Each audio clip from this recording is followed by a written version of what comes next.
Rockford's employed by Baycare at Winter Haven Hospital. He's married. In fact, he was viewing child porn while his wife was pregnant with what is now about a 1-month-old baby. We charged him with 121 counts of possession of child pornography and 1 count of promotion.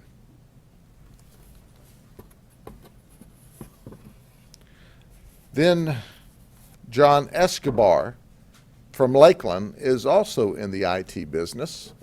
He works at Lake Wells Medical Center, and he's charged also with 100 counts of possession of child pornography. And it being Techie Day, we'll go on with our others. This is Jose Figueroa. He's in IT sales. He works for Milliner Inc. As I understand, it's a large national group. They have offices in Tampa and Orlando.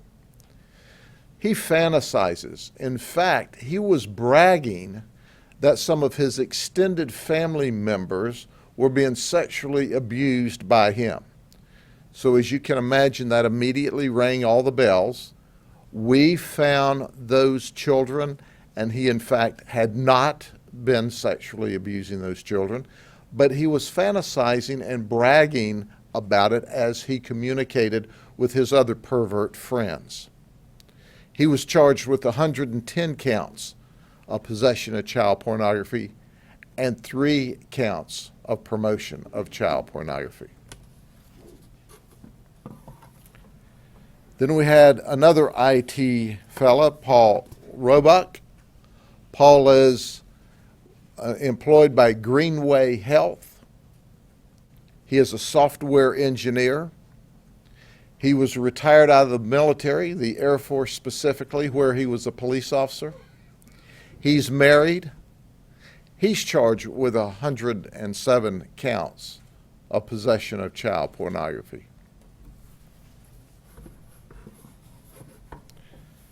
Well, he's not the last of the techies. This is David Sorensen. He's from Mulberry. He is married. He has children at his home as young as 3.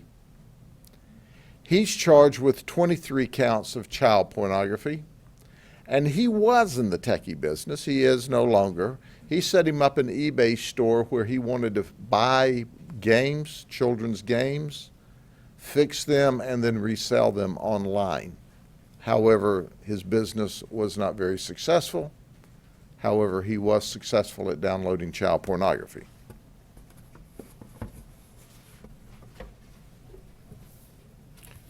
Calvin Barnes. I want to talk about Calvin Barnes for a minute because he was another one who fantasized online with other perverts. And he would tell others online that he was molesting his extended family children. It's not true. We ran those children down and found out, thank goodness, that they're safe. But he was putting some normal childhood pictures of them online and bragging to his pervert buddies that he was molesting those children. We were relieved upon our investigation to find out that it was a fantasy, that he was not doing that. He's charged with 68 counts. 35 counts are promotion of child pornography, 33 counts are possession of child pornography. And then, of course, how could we have an operation such as this without our Disney employees? Kyle Gita is from Haines City. He's worked for Disney for 3 years as a bus driver. He's charged with 61 counts of child porn possession and 1 count of promotion. And he preferred children as young as 2 years old.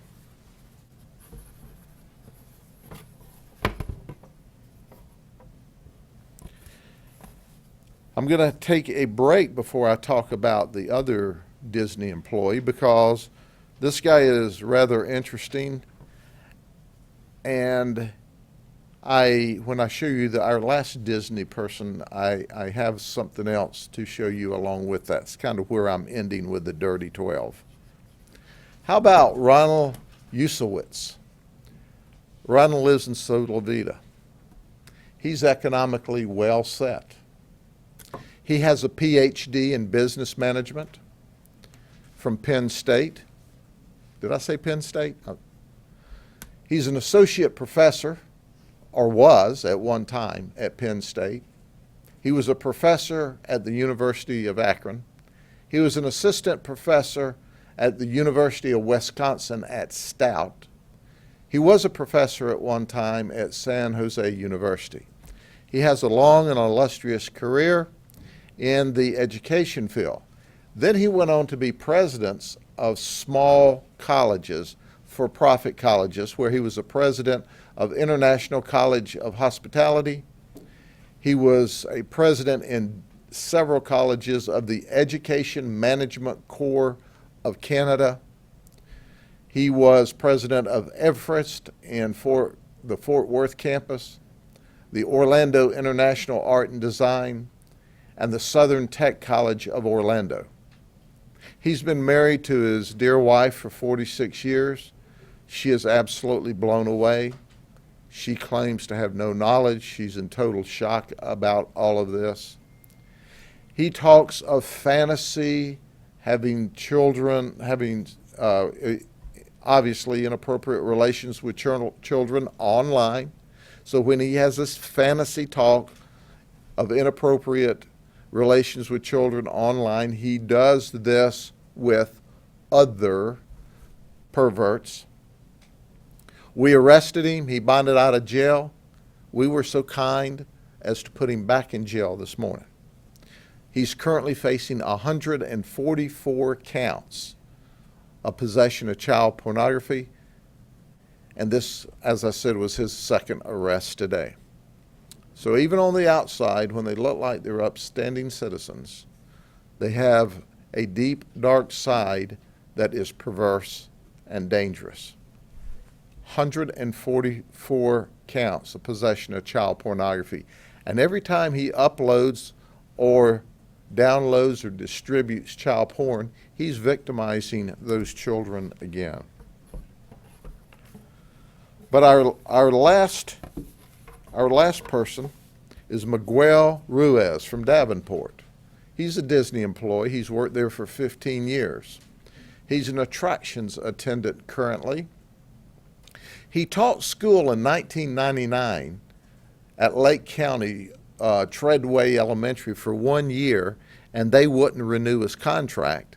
And he apparently has not been able to get a job in a school since that time. Well, that's a good thing. He is charged with 3 counts of possession of child pornography and 1 count of promotion. But here's the frightening thing about him. He makes his own sex babies. And here's what he does. He takes these swimming noodles that you frequently see children with. He wraps towels around them, and then he puts them into children's clothing. I'm told that he buys most of this clothing at stores such as Goodwill. And then he has other attributes that he puts into these clothing to simulate body parts. This guy's sick. He's really sick. You notice he's got some toys here, some things that would be childlike to go with his childlike figure, who they estimate, if it were a child, would be about 8 to 10 years old. There is no children in the home. So this is all for his fantasy and his play, and he downloads child porn. We think he has the potential to be a very dangerous person. I can't thank my detectives enough for the hard work that they do. Now, ladies and gentlemen, the reason I brag on them is not only are they the very best in the business, but they have to endure looking at this stuff. in order to bring appropriate criminal charges. And I can tell you, it is so horrific you can't even imagine. Your mind won't even let you, as a normal person, understand what's happening. But let's stop from the Dirty Dozen a minute and show you another fella. This is Charlie Cook Jr. He was employed as a youth leader for the Torah in the Marketplace Church when we arrested him. He has since been fired. He was arrested for having sexual conversation with a youth member of the church. We charged him with transmission of harmful materials to a minor and unlawful use of a two-way device. We think, we don't know, we have no evidence that he may have sent such communications to other kids in the synagogue. However, none of them have come forward and admitted anything criminal to us at this time. We know he communicated to other kids as part of his job as the youth leader, but none of them have admitted to us that anything was sexual. However, if Charlie Cook communicated inappropriately with you, we want to know it. They promptly fired him.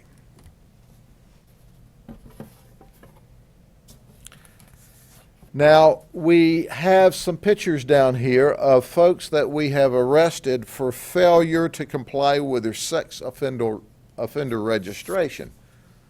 But there's two here that you see, Derrico Williams from Winter Haven and Marvin Hewitt from Bartow, who we're chasing right now. We don't have them in custody. They are on they're on sex offender registration, and they're required to do certain things. These were charged with child-related events, and as a result, they're not complying with their registration requirements.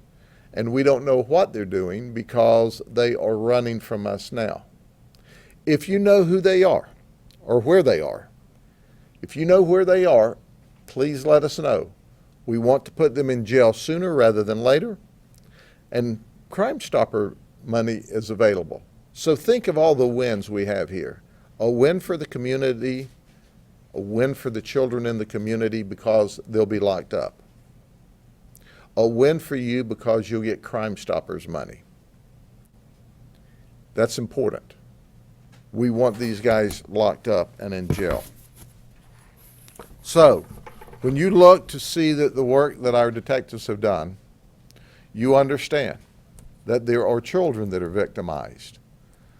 I'm sad to report to you today that we weren't able to identify any of the children in the photographs, thereby saving them. And as you know, our detectives work very hard in an attempt to do that, and we're ultimately successful many times.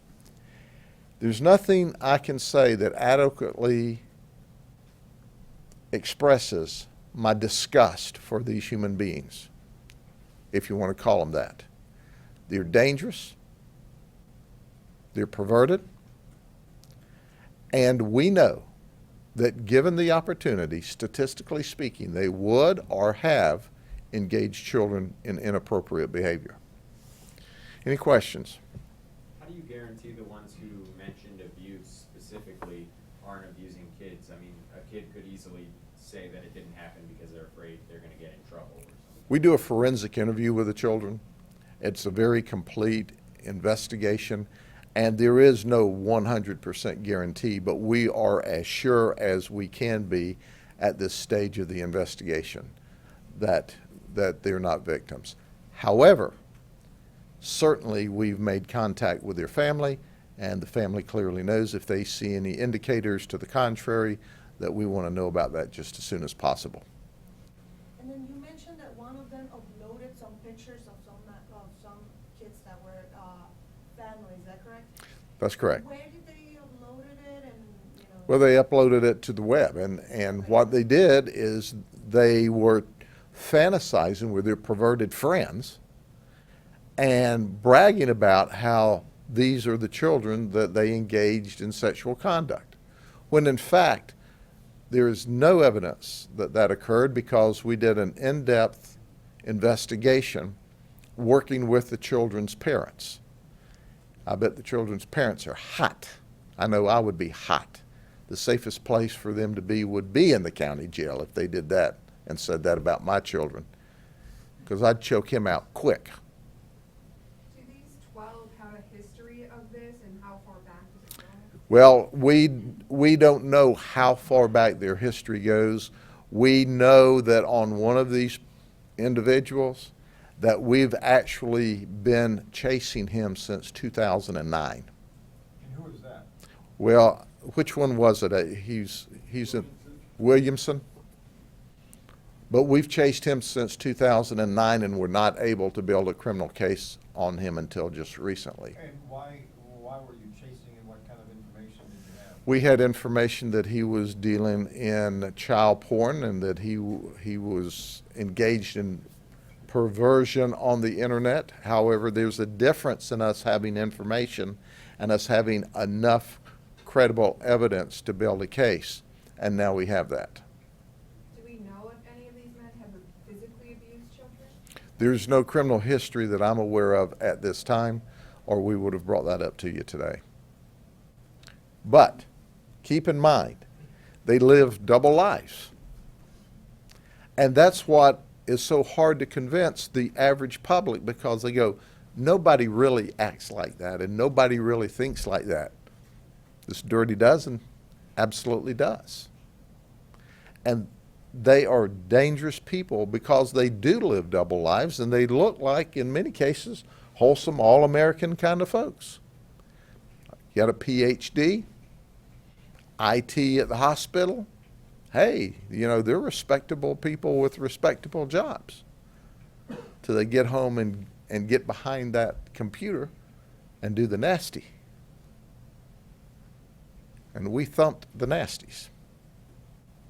When you arrest folks who are actually having sexual contact with kids, how often do they speak about starting off with child pornography? Do you know it is not unusual for them to confess to their crimes? They usually don't confess to a lot of their history. Some of these lawyered up immediately. Some of them made admissions, and some of them provided confessions. But they don't tell us, oh, by the way, I sexually abused children, because obviously most of them are smart enough not to dig their hole any deeper than it already is. But I can tell you this, when you look, one of these, this fella here, I think it is it this one? Yeah, let me see which one it is. This one here managed to take a guy away from his wife in Pennsylvania. So his soon-to-be significant other or significant other is getting a divorce from his wife to come live with this guy who's in possession of child porn. So where do you think all that's going? She might be getting back the ring pretty soon. She, you know, I have no evidence about his significant other or future significant other, but my best guess is the wife ought to be happy he's left Pennsylvania and come to live with this dude, except it's an empty house right now because he's in jail. It is unbelievable when you get on the inside and you look at this. And this is the kind of thing here that upsets us really, really bad. I mean, he makes this. And let me suggest this to you. When we got to the house, he made this for us. When we asked him, oh, you make that? So he put it together. Are you kidding me? I don't want you to go into graphic detail, but does he talk to them? Does he have sexual contact with them? All of the above. About the relationship between the doll and the He has relations with this doll. All kinds of relations. Verbal relations, sexual relations, perverted relations. He actually put this thing together for us. No head. There's no header, the picture just doesn't show a head. Doesn't have a head. You thought he'd put a balloon there or something, wouldn't you? Really? The guy's a nut. I'm just telling you. All right? Can we ask some questions about the Haines City elderly woman who was abused? You certainly can. Can you tell us what you know? What I can tell you that Friday morning, it was reported to us that an 81-year-old female was the victim of a sexual battery where a person unknown broke into her house and